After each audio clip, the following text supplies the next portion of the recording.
이 교회는 처음이지만 우리 고 목사님께서 후임되시는 허요한 목사님 자랑을 또 많이 해주셨어요. 그래서 좋은 소문을 많이 들었습니다. 아까 우리 장로님 잠깐 소개하신 것처럼 안산의 영적인 중심을 잡아주는 교회, 또 안산의 정신적인 분위기를 이끌어가는 교회. 왜 안산뿐이겠어요? 대한민국 방방곡곡에 좋은 교회의 모델로 더 점점 우뚝 서가는 안산제일교회, 참 인하여서 진심으로 감사를 드립니다. 저는 남서울 교회가 아니고 되게 또 그렇게 생각들 하세요. 남서울 은혜가 하나 더 들어갑니다. 은혜. 남서울 은혜교회가 제가 섬기는 교회고요. 저희 원로 목사님 되시는 그 홍정길 목사님께서 원래 남서울 교회에서 처음 목회를 시작하시고 나중에 이제 또 나오셔서 남서울 은혜교회를 하나 더 개척을 하셨어요. 잠깐 말씀을 하셨으니까 조금만 소개를 드린다면, 저희 교회는 처음 시작이 좀 특별해요. 그러니까 미랄 학교 안에서 주일날은 예배를 드립니다. 미랄 학교는 자폐아 전문 학교예요. 유치원부터 고등학교까지 한 200여 명 돼요. 아이들이, 자폐 아이들만. 우리 교우들이 헌금을 마음을 모아서 해서 미랄 학교를 지어서 짓고 난 즉시로 미랄 복지재단에 헌납을 했어요. 그래야 저희 교회를 위해서도 또 재단을 위해서도 좋을 것 같아서. 그러니까 우리 소유가 아니에요. 우리도 빌려서 쓰는 겁니다.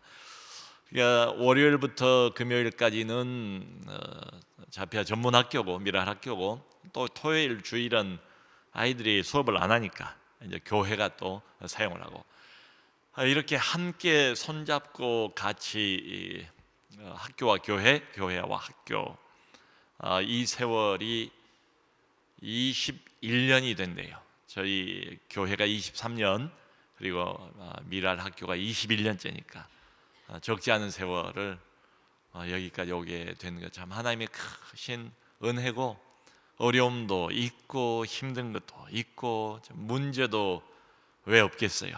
있는데 다 넘어가고 비껴가고 하나님께서 또 해결해 주시고, 정말 이렇게 가만히 뒤돌아 생각해 보면 오직 한마디, 하나님의 은혜였다, 이런 생각이 많이 들어요.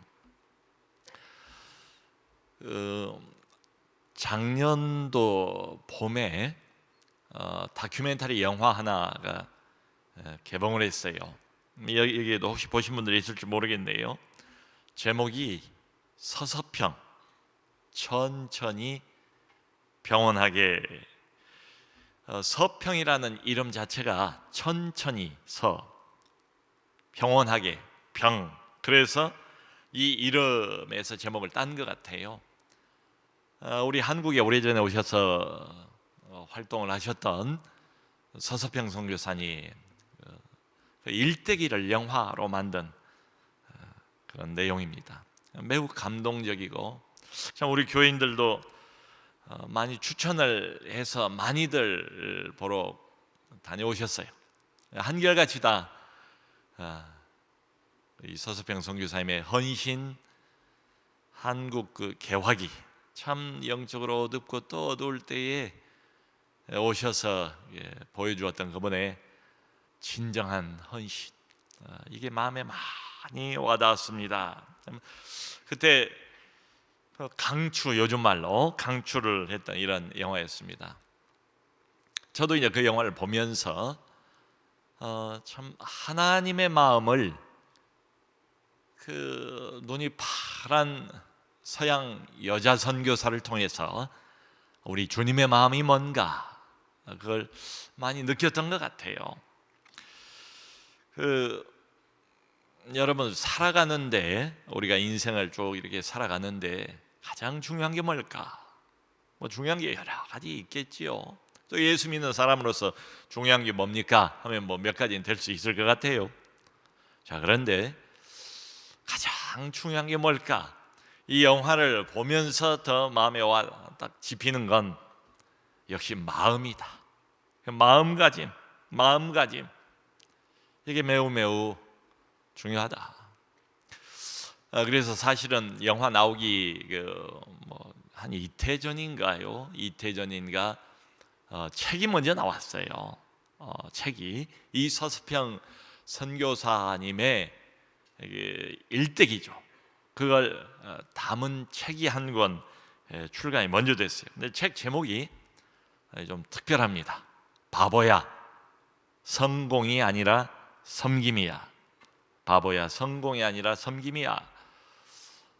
이 책을 먼저 우리 목회자들이 같이 보기로 했어요. 방학 동안에 저희는 이제 여름 방학, 겨울 방학이 조금씩 있습니다.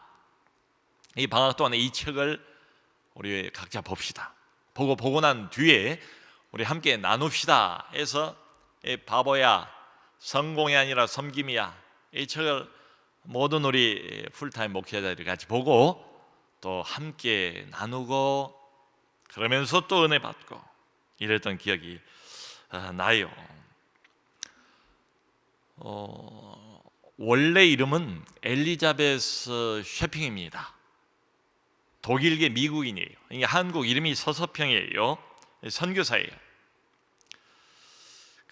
혹시 사진이 준비가 되어 있습니까?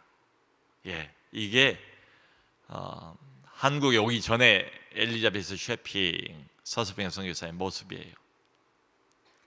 그 다음 사진 한번 보여주시죠. 자, 이겁니다. 여기 진짜 요즘 젊은이들 말로 레알 사진입니다. 과거에 저희 어렸을 만 해도 저런 풍경 드물지 않았어요. 다들 포대기 하나 메고 애기 저렇게 업고 우리 어머니들이 할머니들이 저렇게 아이들을 키웠죠. 영락없는 그 모습이에요. 많이 비교가 되죠. 앞에 그 사진은 대단히 어떤 우아한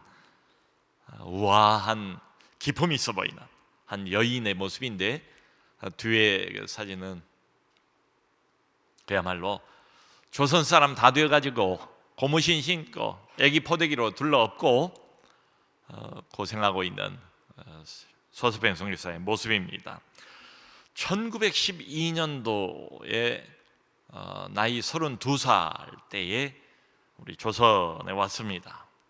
여기 와가지고 이 서서평 선교사가 14명의 양녀를 손수 자기가 키웠어요. 입양을 해가지고 말이죠. 그리고 그 당시만 해도 과부들이 남편이 없거나 아니면 소박을 맞아서 집에서 나오거나 이러면 몸을 붙일 데가 없어요. 그래서 이 서서평 선교사가 많은 과부들을 또 거두었습니다. 해서 양육한 과부들이 무려 38명이나 돼요. 자립을 시킨 거예요. 그래서 주로 이 서평 선교사가 활동했던 지역은 전라남도 빛골이라고 하는 광주입니다. 광주. 전라남도 광주를 중심으로 해서 여기 오늘 14개 안산 제1 복지재단에서 수고하신 분들이 다 모여 있는데요. 이 서평 선교사도 관심 대상 주로 사역의 대상이 누구였는가 하면 가난한 사람들, 특별히 나 환자들. 그때만 해도 결핵이 얼마나 무서운 질병이었습니까? 한번 걸리면 살아남기가 어렵지요. 결핵 환자들, 폐병 환자들, 나 환자들을 많이 거두었어요. 돌보아 주었어요. 그리고 복음을 전하고 그들을 가르쳤습니다. 22년 동안. 그러다가 나이 54살 때에 54세 때에 풍토병에 걸렸어요. 풍토병에 걸려서 결국 풍토병, 과로, 그리고 만성 영양실조 소천을 했습니다. 22년 열심히 사역하고 이 땅에서 하나님 품에 안겼어요. 그러니까 1910년대, 20년대 가장 우리 한국의 참 어두운 시절, 어려운 시절, 먹고 사는 것 자체가 너도 나도 뭐 인생의 목표처럼 되어 있던 이런 시절 아니겠어요? 찢어지게 가난하던 그 시절에 22년 동안 세간의 평은 이런 거였습니다. 이 서서평 선교사는 조선인의 친구가 아니라 조선 사람으로 살았다. 좀 이게 다르지 않습니까? 조선인의 친구가 아니고 우리 조선 사람들이 평가하기를 아예 조선 사람으로 살았다. 아까 그 뒤에 그림 보신 것처럼, 그러니까 한복을 입고 보리밥에 된장국을 먹고 고무신을 끌고 그렇게 살았습니다.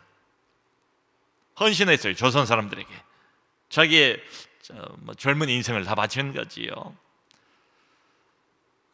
이분이 돌아가시자 광주에서 최초의 시민사회장으로 장례를 치러졌어요. 최초의 시민사회장이 파란 눈의 외국 여자 선교사 서서평 선교사였습니다. 그 장례식이 나가는 날, 워낙 이제 이게 사회적으로 알려지고 워낙 했던 일들이 힘들고 어려운 일을 도맡아서 적지 않은 세월을 이렇게 수고하고 헌신하고 애를 썼기 때문에 그날 그 장례가 나가는 그 풍경을, 그러니까 일간지에서도 일반 매스컴에서도 관심을 많이 가졌던 것 같아요. 그 광경을 이렇게 묘사를 해요. 수천의 시민, 광주 시민들 수천 명, 특별히 나 환자들이 오열을 하면서 장례 행렬을 뒤따라가면서 어머니 어머니 이렇게 부르면서 오열했다. 이런 기사가 동아일보에 나와 있습니다. 당시 일간지를 그대로 좀 인용을 해보면 이 서선교사는 생전에 다시 태어난 예수로 불렸다. 다시 태어난 예수. 살아생전에 이 사람을 사람들이 뭐라고 불렀는가 하면 별명이 다시 태어난 예수, 다시 태어난 예수. 그때만 해도 이 조선 땅은 뭐 서양 사람들이 알 리가 없지요. 어디에 붙어 있는지도 잘 모르다 이런 시대니까요. 오지 중에 오지입니다. 근데 선교 단체가 이런 규칙이 있대요. 오지 선교사는 그러니까 유급 휴가를 좀 빨리 주는 거예요. 4년 내지 5년 어렵고 힘든 데서 참 열악한 환경을 무릅쓰고 선교를 하니까 4년이나 5년마다 꼭 1년씩 유급 휴가를 주는 게 선교 단체 원칙이었는데요. 이 서서평 선교사는 한 번도 휴가를 가보지를 못했습니다. 조선 땅에 온 지 무려 17년 6개월 17년 6개월 만에 처음이자 마지막으로 미국을 한번 갔다 온 거예요. 처음 그리고 마지막 안식년 1929년이었습니다. 근데 그것도 가려고 하는데 뱃삭이 없어요. 뱃삭이 없어가지고 동료 선교사들이 아름아름으로 돈을 모아줘가지고 뱃삭을 마련해서 보내게 됐습니다. 근데 모든 선교사들이 다 이렇게 산 건 전혀 아니었고요. 오히려 그 반대 아니었을까? 동료 선교사들 중에는 미국식 기와집에서 살고 예쁜 레이스가 달린 드레스를 입고 주말이면 승마를 즐기는 이런 사람들도 적지 않았던 것 같아요. 그러니까 조선에 와가지고 일종의 재벌 행세를 하는 이런 선교사들도 없지 않았다. 이 땅의 유지로 호합한 인생을 사는 일부 선교사도 있었다. 그걸 또 이제 일간지들이 꼬집습니다. 동아일보에 제가 그대로 인용을 해보면 이렇게 되어 있습니다. 당시 신문에 위대한 인류의 서서평시 영전에, 위대한 인류의 서서평시 영전에. 그리고 이어서 하는 말이 이거예요. 백만 장자 위치에 지지 않을 집에 편히 앉아서 남녀 하인을 두고 자동차를 몰고 다니는 어떤 선교사들 귀에 서평양의 일생은 어떤 음성을 가지고 울리울까? 그러니까 교회하고는 상관없는 일반 세상의 신문, 교회 안 나가는 불신자들 눈으로 보기에도 이런 게 비교가 됐던 모양이죠. 많은 선교사들은 마치 조선 땅에 와서 재벌처럼 행세를 하면서 즐길 걸 즐기고 누릴 걸 누리는데, 유독 이 엘리자베스 셰핑 서스펜 선교사 그렇지 않았단 말이죠. 대조가 되는 거죠. 비교가 되는 거지요. 심지어는 동아일보 일간지에 서평양의 죽음을 애도를 하면서 다른 선교사들과 이 서평 선교사의 일생을 이렇게 대조하는 시를 정도했으니까 말이죠. 실제로 그랬답니다. 조선 땅에서 미국 달러를 엔화로, 그때 이제 일제 강점기 때니까 말이죠. 조선 땅에서 달러를 엔화로 바꾸는 것보다 상해를 가서 바꾸거나 북경을 가서 바꾸면 2배, 3배가 됐대요. 그래서 다른 일부겠지만 이 일부 선교사들은 뻔질나게 해외를 왔다 갔다 드나들 때도 이 서스펜 선교사 관심은 오직 한 가지, 사역뿐이었습니다. 돈이 부족한 건 아니에요. 당시 조선 땅 사는 형편이 뻔하겠지요. 그러니까 미국 선교부에서 먹고 살 만큼, 그리고 선교비 할 수 있을 정도의 선교비를 계속 보내주었습니다. 그런데 적지 않은 그 연봉의 반은 딱 떼어서 금정교회의 11조로 다 바쳐버린 거예요. 그 금정교회가 지금 광주 제일교회입니다. 꽤 큰 교회예요. 광주 제일교회 금정교회 11조로 다 드리고, 또 이 사람도 없고 저 사람도 없고 양자 양녀 또 양육하고 과부들 다 거둬가지고 이 사람들 자립시키고 올려니까 그리 다 돈이 들어가는 거지요. 그리고 자기는 뭘 먹고 사는가 하면 자기를 그렇게 따랐던 박해라 그 여자 성도죠. 박해라의 집 부엌, 여러분 옛날 부엌 기억나십니까? 옛날 부엌, 아궁이 부엌 말이에요. 박해라의 집 부엌에 앉아서 된장국에 물을 말아 먹으면서 줄임배를 채웠습니다. 그렇게 사역을 했어요. 그렇게 세월을 보냈어요. 한결같이 22년 동안.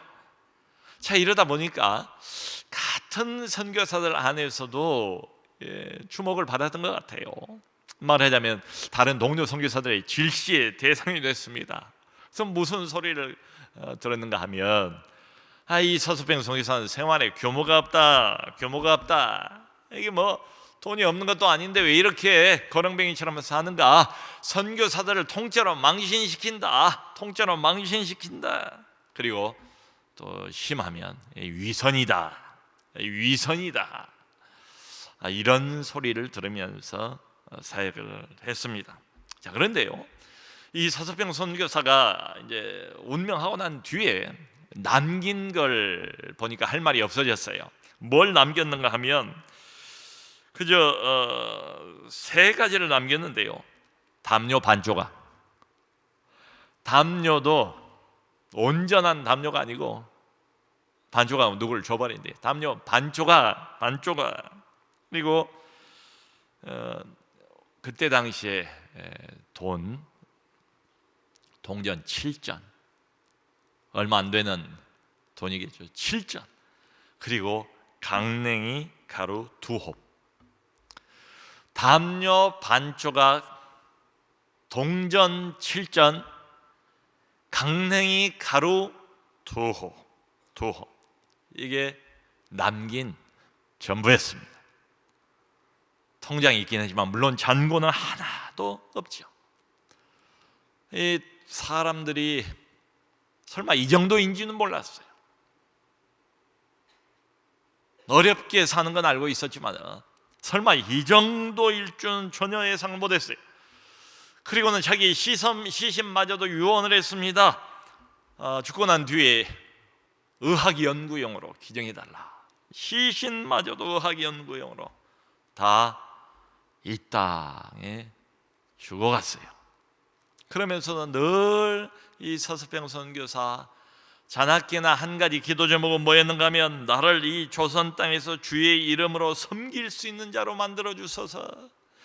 조선 땅에서 나를 섬길 수 있는 자, 이 무지몽매한 영적으로 칠흑처럼 어둡고 어두운 이 땅에 흰옷 입은 이 백성들, 하나님의 하자도 모르는 이 백성들, 술과 마약과 노름과 이런 것들에 찌들어 있는 이 조선 백성들을 위해서 나를 사용해 주세요. 이게 한결같은 서평 선교사의 기도 제목이었습니다. 하나님의 나라가 이 조선 땅에 임하는데 일조하게 해 주옵소서. 하나님의 나라가 이 어둡고 또 어두운 조선 땅에 임하는데, 실제로 자리를 잡는데 거기에 일조할 수 있도록 사용해 주옵소서. 바로 이 서서평 선교사 장례를 치르는 그날 이런 일이 있었습니다. 존 니스벳이라는 동료 선교사가 있었어요. 근데 이 사람은 서평 선교사보다 약 5년 정도 조선 땅에 먼저 온 사람입니다. 1907년도에 왔어요. 이 사람은 이 존 니스벳 선교사가 이제 서선교사가 소천을 했잖아요. 이제 다 끝났잖아요. 이제 막을 내려야 하잖아요. 정리할 걸 정리해야 되지 않겠습니까? 유품들을 정리하기 위해서 서평 선교사가 묵고 있던 집에 가본 거예요. 가서 들어가면 맨 먼저 거실이 눈에 띄지 않겠어요? 그 거실에 한가운데에 서서평 선교사 좌우명이 걸려 있는 걸 발견했습니다. 한가운데에 늘 볼 수 있도록 좌우명이 써져 있더라 이 말이지요. 근데 거기에 뭐라고 써져 있는가? 바로 22년 동안 조선 땅에서 모진 세월을 보내면서 갖은 고생을 다 감당을 하면서 도대체 무슨 원리를 가지고 이 사람이 견뎌왔던가, 무슨 원리를 가지고 이 사람이 22년을 사역을 해왔던가, 그걸 깨닫게 된 거예요. 이 서서평 선교사의 삶을 움직였던 원리가 뭔가 거기 좌우명에 명백히 나와 있더라는 거예요. 뭐라고 써져 있는가 하면 간단해요. Not success, but service. 바보야, 성공이 아니라 섬김이야. 그 이야기죠. Not success, but service. 그 문구가 새겨져 있더래. 아마 이 존 니스벳 선교사가 충격을 받은 것 같아요. 그날 저녁에 자기 일기장에 심각한 질문을 던지고 있습니다. 뭐라고 질문을 던지는가 하면 1907년 이래 27년을 조선 땅에서 살아온 내 삶의 표어는 과연 무엇인가? 다 같은 선교 활동을 했고, 다 같은 조선 땅에서 수고하고 애쓴 선교사들인데 사역의 질은 달랐다. 사역의 내용은 달랐다. 아니, 사역의 동기도 다르지 않았겠는가? 지난 27년 동안 이 땅에서 살아왔던, 선교사로서 살아왔던 내 삶의 표현은 과연 무엇이었다란 말인가? 서서평 선교사의 그 간단한 좌우명 하나, 성공이 아니고 섬김이다. 성공이 아니고 섬김이다. 그게 상당히 깊이 존 니스벳 선교사 마음을 울렸던 것 같아요. 생각을 해보는 겁니다. 가난과 무지와 영적인 어둠으로 가득 찬 1910년대 조선 말기, 전혀 몸으로 이 나라를 찾아와서 이 나라 백성들과 함께 살면서 갖은 고생을 다하고 몸에 병까지 얻어가지고 비극적인 죽음을 결국 그렇게 해서 막을 내리지 않았습니까? 자기 육신까지도, 남은 육신마저도 아낌없이 죽어간 이 사람, 생각을 해보는 거예요. 질문을 던져보는 거예요. 도대체 파란 눈의 서양 여자 선교사가 와서 이렇게 헌신하고 이렇게 살 수 있었던 이유가 뭘까? 이유가 뭘까? 그렇게 안 살아도 되는데, 꼭 와서 선교사 노릇을 해도 꼭 이런 식으로 살 필요는 없었는데 이렇게 산 이유는 뭘까? 저는 그 해답을 우리가 아까 읽었던 고린도후서 5장 14절에서 찾습니다. 그리스도의 사랑이 우리를 강권하시는도다. 여러분, 이거 말고 다른 이유가 있을까요? 이것 외에 다른 대답을 할 수 있겠습니까? 인간적으로, 상식적으로, 일반적으로 이렇게 사는 사람 없어요. 이해도 안 가요. 바보 병심마냥 멍텅구리처럼, 어리석은 사람처럼 22년을 이렇게 살다가 허무하게 가버린 것처럼 보이는 이 사람, 원리가 뭘까? 그리스도의 사랑이 우리를 강권하신도다. 이게 해답인 것 같아요. 여러분, 전라북도 전주를 가보면 유명한 전주 예수병원이 있지 않습니까? 그 예수병원이 지금 많이 커졌지만 이제 사연이 있어요. 이 예수병원 길을 건너가면 예수병원 기념관이 있어요. 기념관. 거기에 일대 병원장부터 쭉 이렇게 병원장 프로필, 그 사연 간단하게 이렇게 적어가지고 쭉 나열을 해놓았어요. 언젠가 제가 거기 가서 참 유심히 그걸 들여다봤습니다. 마음에 많이 와서 닿았어요. 예수병원을 처음 설립한 일대 병원장이 누군가 하면 마티 잉골드 여사입니다. 마티 잉골드, 이분이 일대 병원장이에요. 이 마티 잉골드가 선교사가 거기 경력을 보니까요, 1896년도에 미국의 볼티모어 의대를 수석으로 졸업한 사람이에요. 그런데 이 볼티모어 의대는 그런 전통이 있답니다. 2개의 금메달을 준비를 해서 해마다 수석하는 사람에게 준대요.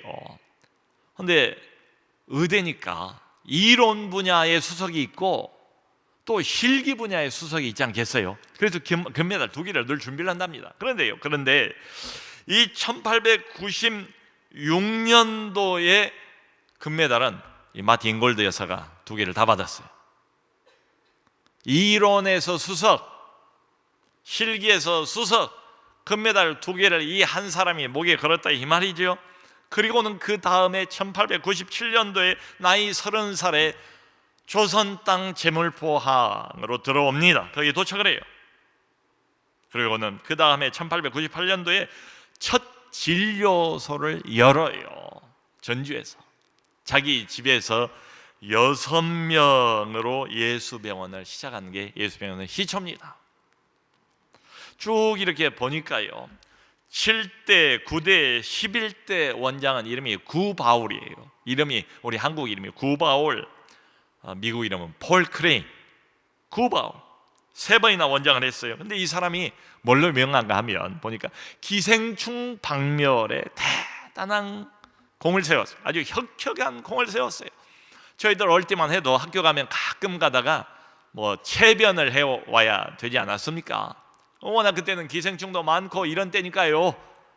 뭐 다 배추, 무, 뭐 퍼다가 여기 다 뿌려서 그거 또 키워가지고 먹고 그러지 않았습니까? 그런 때예요.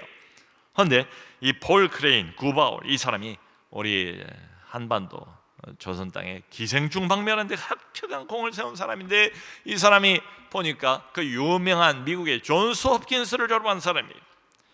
12대 원장은 설대위라는 사람인데요, 데이비 실, 이 한국의 휴바이처로 불리우는 그런 사람입니다.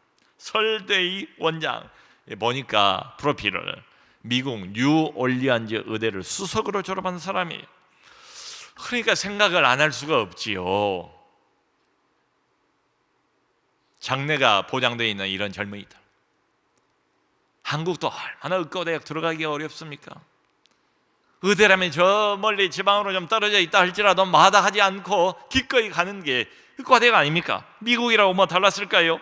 그야말로 장래가 촉망되는 젊은이들, 미래의 재물도 영화도 보장이 되어 있는 이런 사람들. 하지만 그 모든 부도 명예도 다 버리고 캄캄한 조선 땅으로 왜 왔을까? 왜 왔냐고요? 패기만만한 이 젊은이들이 그야말로 비전, 목표, 얼마든지 크고 큰 성공을 꿈꿀 만한 이런 젊은이들이 왜 그 모든 걸 다 내려놓고 알지도 못하는 문화도 다르고 언어도 다르고 사람도 다르고 이 조선 땅에 왜 왔을까? 저는 똑같은 대답을 얻었습니다. 그리스도의 사랑이 우리를 강권하신도다. 이거 말고는 아무리 생각해봐도 다른 이유가 없어요. 그리스도의 사랑, 그 사랑이 강권한대요.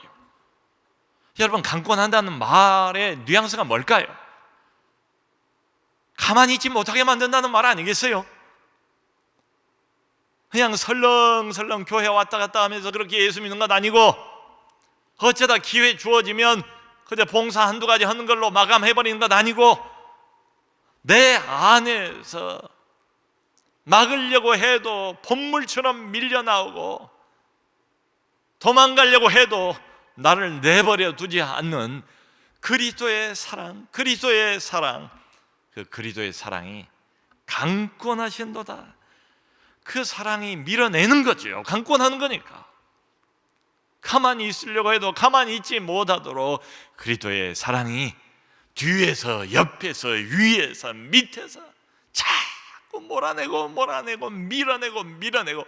그래서 한번 가본 적도 없고 생각도 안 해본 저 멀고 먼 극동 한 끄트머리 조그마한 귀퉁이에 붙어있는 조선 땅에 오게 된 거죠. 그리스도의 사랑이 우리를 강권하신도다. 그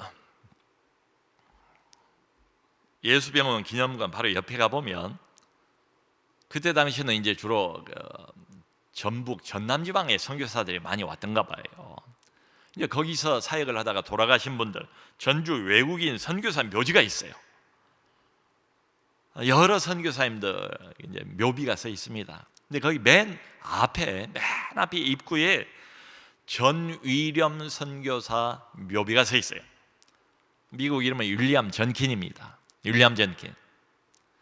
여러분 혹시 전주에서 학교를 다니셨던 분들 기전여학교를 아실 거예요. 기전여학교. 그 기전여학교 이름이 어떻게 붙여졌는가? 기억하라 전킨을. 얼마나 그 사회에 영향을 이분이 미치셨던지, 심지어 학교 이름을 기억하라 전킨 선교사를, 아니 기억하자 잊지 말고 전킨 선교사를, 그래서 이름 자체를 기전여학교로 만들어버렸다니까요. 가면 사진이 있으면 보여주시기 바랍니다. 예, 저 묘비인데요. 가만히 보세요. 저희가 윌리엄 전킨 목사 여기 이제 써져 있고 그 앞에 가만히 이렇게 보시면 조그마한 돌덩어리 같은 게 이 세 개 놓여 있지요. 거기에 주목하시기 바랍니다. 저게 지금 윌리엄 전킨 선교사 묘비예요. 자, 이분이 원래 군산으로 먼저 갔대요. 군산에 영명학교라고 있어요. 군산 영명학교를 세웠던 사람입니다. 이 전킨 선교사가. 그리고는 얼마나 부지런하고 얼마나 복음에 대한 열정이 차고 넘치는지 산지 사방을 다 돌아다니는 거예요. 여름에는 주막집, 그때는 주막이니까 주막에서 빈대, 모기에 물려가면서 또 갑자기 불어나는 홍수로 냇물에 이게 씻겨서 흘러가다 뭐 죽을 뻔한 이런 적도 있고요. 겨울에는 또 숯불 가스, 그때는 뭐 연탄도 없을 때니까 숯불가스에 중독이 돼가지고 또 고생을 하기도 하고, 그러면서도 그 근방에 옥구, 익산, 김제 등지를 계속 타고 말을 타고 다니고 또 배를 타고 다니고 하면서 복음을 전했습니다. 그러다가 건강이 악화가 돼버렸어요. 건강이 감당하기 어려울 정도로 더 이상 사역을 악화가 돼버렸어요. 그래서요, 선교부에서 아주 희한한 결정을 했습니다. 선교부에서 이 사람이 이대로 내버려뒀다가는 이게 오래 못 살겠다, 젊은 선교사 이거 죽이겠다. 그래서 이 사람을 선교부에서 빼가지고 당시에 그 전주의 서문교회, 전주에서 가장 오래된 교회죠, 전주 서문교회 마침 담임 자리가 비었던가 봐요. 전주 서문교회 담임으로 가시오, 발령을 내버린 거예요.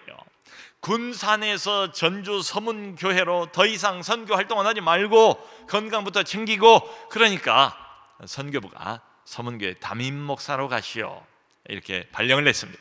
그러면서 하나를 더 붙였어요. 아무래도 이 사람이 안심이 안 됐던가 봐요. 아주 선교 역사상 이런 조건을 붙인 적이 있을까 싶어요. 당신은 앞으로 20리 안에서만 선교 활동을 하시오.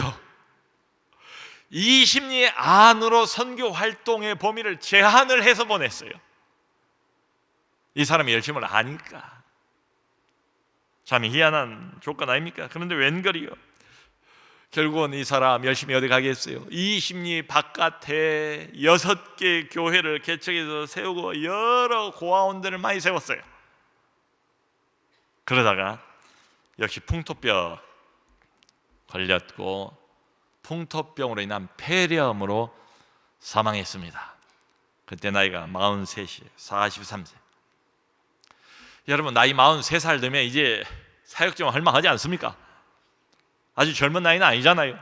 사역도 좀 익숙하고 이제는 좀 경륜도 있고 조선 땅이 뭔가도 좀 알고 자기가 뿌려놓은 복음의 씨앗도, 선교의 어떤 그 사역의 열매도 좀 거두고 그 맛도 좀 보고 즐기면서 정말 재미있게 사역을 할 만한 나이가 43살인 것 같아요. 근데 죽었어요. 근데 이 사람만 한국 땅에서, 조선 땅에서 돌아가신 게 아니에요. 아까 보셨던 그 묘비 앞에 놓이던 작은 돌 3개가 다 자기 아들들이에요. 3 아들들을 낳았는데 3 아들 모두가 다 조선 땅에서 풍토병 때문에 사망한 거예요. 첫째 아들은 2살, 둘째 아들은 2달, 셋째 아들은 난 지 20일 만에 사망했어요. 2살, 2달, 20일. 여러분 어떻게 생각하십니까? 나는 그래 선교 소명 받아가지고 하나님 부름 받아서 어쩔 수 없이 이 땅 와서 선교를 하고 복음을 전하지만 막말로 아이들은 무슨 죄가 있어요? 아비를 잘못 만난 죄지. 내가 이렇게 고생한 건 하나님은 얼마든지 괜찮습니다. 참을 수 있습니다. 그러나 내가 이렇게 하나님 위해서 사역하고 애쓴다면 가정은 평탄을 주시고 우리 아이들은 적어도 건강 하나는 보장해 주셔야 되지 않겠습니까? 라고 따져 물을 수도 있잖아요. 웬만한 사람 같으면 첫 아들이 이렇게 해서 이 땅에서 사망을 했으면 아마 조선 땅 떠나고 싶었을 거리요. 미국 본국으로 돌아가서도 아마 이쪽을 바라보고 싶지도 않았을지 모르겠어요. 고생은 고생대로 하고 하나 낳은 귀한 아들까지 앗아가버린 땅, 칠흑같이 어둡고 어두운 땅, 언제 하나님의 나라가 정말로, 언제 복음이 이 땅에 편만하게 될지 전혀 보장이 안 되는 그런 땅, 싫을 것 같아요. 지겨울 것 같아요. 다 내려놓고 돌아가고 싶었을 것 같아요. 근데 하나둘, 2 아들, 3 아들 여기서 다 보냈습니다. 그런데 더 참 기가 막힌 것은 이 전기인 선교사가 끝까지 원망이 없었다. 원망, 불평이 없었다. 이게 기적 같아요. 어찌 이럴 수 있을까? 마지막 숨질 때 고백이 뭔가 하면 이랬답니다. 조선 땅에서 나는 참으로 행복한 사역을 했습니다. 지금까지 조선 땅에서 나는 참으로 행복한 사역을 했습니다. 이게 뭐냐? 어떻게 이런 고백이 나오냐? 어떻게 이런 고백이 가능하냐? 조선 사람도 아닌 서양 사람이, 잘 먹고 잘 살아도 상관없는 이런 사람이 어찌 이렇게 숨져가면서도 이런 고백을 할 수 있는가? 저는 같은 대답을 생각합니다. 그리스도의 사랑이 우리를 강권하신도다. 14개 선교 지금 단체 대표되신 분들이 이 자리에 모여 있잖아요. 다 좋은 일들입니다. 다 귀한 일들이에요. 다 하나님의 일입니다. 다 우리의 몸으로 실제로 하나님의 사랑을 전달하는 일 아니겠습니까? 짐작을 해봐요. 좋은 일만 있겠는가? 기쁜 일만 있겠는가? 열매만 있겠는가? 말 어려움도 있고 힘든 때도 많고, 어렵고 힘든 사람들이 또 나이스하고 젠틀하지가 못해요. 본인이 어렵고 본인이 힘드니까 그냥 기회만 되면 이것도 요구하고 저것도 요구하고, 안 해야 될 소리도 막 하고, 돕는 사람도 막 그냥 퍼붓고. 여러분, 그 미랄 학교는 자폐아 전문 학교입니다. 자폐 아이를 평생 돌봐야 하는 부모님들, 뭐라고 말씀을 하시든지 옳으신 말씀입니다. 이거 안 되면 같이 손잡고 못합니다. 다른 사람 사정을 고려하기에는 너무도 지쳐있는 사람들, 심지어 자기의 몸을 생각하는 여유자차도 전혀 없는 사람들이에요. 여러분들도 짐작이 가요. 얼마나 어려우시겠어요? 얼마나 힘드시겠어요? 근데 이게 교회가 하는 일이잖아요. 교회는 일반 자선단체가 아니지 않습니까? 뭔가는 달라야 되지 않습니까? 물론 돕는 건 돕는 거예요. 근데 뭐가 다를까? 이게 다를 것 같아요. 달라야 될 것 같아요. 그리스도의 사랑이 우리를 강권하신도다. 그리스도의 사랑이 강권하신도다. 누굴 위해서 사는가? 구원받은 모든 하나님의 백성들, 예수 그리스도의 보혈의 피로 거듭난 모든 하나님의 자녀들, 이 땅을 어떻게 살아야 되는가? 삶의 목표가 무엇인가? 이건 우리가 정하지 않습니다. 이미 성경에 다 나와 있어요. 원튼 원치 않든 하나님이 못 박아 놓으셨어요. 여기 15절을 보면 그렇게 말하지 않습니까? 그가 모든 사람을 대신하여 죽으신 이유는 뭐냐? 살아있는 자들로 하여금 다시는 그들 자신을 위하여 살지 않고, 그럼 어떻게? 오직 그들을 대신하여 죽었다가 다시 살아나신 이를 위하여 살게 하려 함이라. 아멘. 아멘. 이제는 여기 앉아있는 우리 모두 한 사람 한 사람, 여기에서 벗어난 사람은 없어요. 예외 조항은 없습니다. 거듭난 그리스도인입니까? 하나님의 백성입니까? 하나님의 아들입니까? 하나님의 딸이 됐습니까? 새로운 생명을 얻었습니까? 그러면 당신의 인생의 목적은 정해져 있습니다. 당신의 인생의 방향도 여기 정해져 있지 않습니까? 나를 위해서 사는 인생이 아니래요. 더 이상은, 예전에는 그랬지만 이제는 달리 생각해야 한대요. 나를 세우시고 나를 부르시고 나를 사용하시는 바로 그분, 나와 자신의 목숨을 맞바꿔 버린 바로 그분, 죽을 필요가 없는데도 기꺼이 스스로 자원해서 하나님의 명령을 수행하기 위해서, 이 땅을 구원하기 위해서 죄로 가득 차고 죄로 얼룩져 있는 한 사람 한 사람 스스로는 결코 구원하지 못하고 멸망 가운데서 지옥 떨어져 갈 수밖에 없는 수많은 인류를 위해서 내 목숨과 맞바꾸신 그분, 주님을 위해서 사는 인생이 돼야 한대요. 여러분, 주님이 먼저 그 길을 가셨습니다. 십자가의 길 말이에요. 죽음의 길 말이에요. 아마 이런 생각하시는 분이 있을 줄 모르겠어요. 이거 뭐 내가 착한 일 하는 것이고 하나님의 일을 하는 것이고 이 주님의 일인데 왜 이렇게 어렵게 하시는가? 주님, 이게 선한 일인데, 이건 뭐 내 비즈니스 하자고 내 돈 벌자고 하는 것도 아닌데 주님 왜 이렇게 어렵게 만드십니까? 좀 일을 쉽게 이렇게 인도해 주시면 안 됩니까? 라는 의문이 들 수도 있습니다. 근데 여러분, 가만히 성경을 읽어보고 저도 이런저런 경험을 해보니까요, 결론이 이렇게 나와요. 그렇구나, 주님의 일이기 때문에 어렵다. 정말로 값어치 있는 일, 정말로 귀한 일, 이건 항상 보면 대가를 꼭 요구를 하더라고요. 여러분, 구원보다 값어치 있는 게 있습니까? 구원보다 모든 인간에게 시급하고 절박한 또 다른 주제가 있습니까? 그래서 하나님의 아들이 죽었잖아요. 그렇게 귀하니까. 정말로 귀한 일, 하나님의 일은 다 희생을 요구하는 것 같아요. 대가를 요구하는 것 같아요. 그냥 구원 얻지 못해요. 그냥 복음이 전파되지 않아요. 그냥 그리스도의 사랑이 전달되지 않아요. 자동적이 아니에요. 누군가는 미랄이 돼야 돼요. 누군가는 십자가를 져야 돼요. 주님이 말씀하지 않았습니까? 자기 십자가를 지고 자기를 부인하고 나를 따르라. 주님이 가진 그 길을 우리는 따라간 사람들입니다. 여러분, 알아요. 어려운 거 압니다. 힘든 거 압니다. 내 힘만으로는 안 돼요.